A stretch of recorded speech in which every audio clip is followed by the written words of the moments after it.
नमस्कार सर्वांना, श्री स्वामी समर्थ। आजच्या वेगवान युगामध्ये सकाळी उठल्यापासून रात्री झोपेपर्यंत आपली सतत धावपळ सुरू असते। ऑफिस, घर, जबाबदाऱ्या या सगळ्यांमध्ये अनेकदा आपली इच्छा असूनही शांतपणे देवापुढे 2 घटका बसायलाही वेळ मिळत नाही।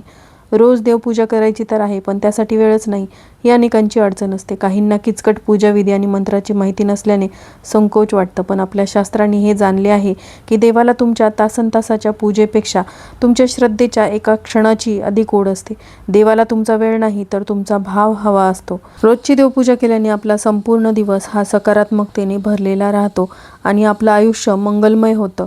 आपण अशाच भावपूर्ण पण अत्यंत सोप्या आणि फक्त 15 मिनिटात होणाऱ्या रोजच्या देवपूजेची पद्धत ही जाणून घेणार आहोत। ही पद्धत शास्त्रशुद्ध आहे, सोपी आहे आणि तुमच्या धावपळीच्या जीवनात सहज बसणारी आहे। तर अशी ही फक्त 15 मिनिटात होणारी देवपूजा कशी करावी हे जाणून घेण्यासाठी खाली दिलेल्या त्रिकोणावरती क्लिक करा। धन्यवाद।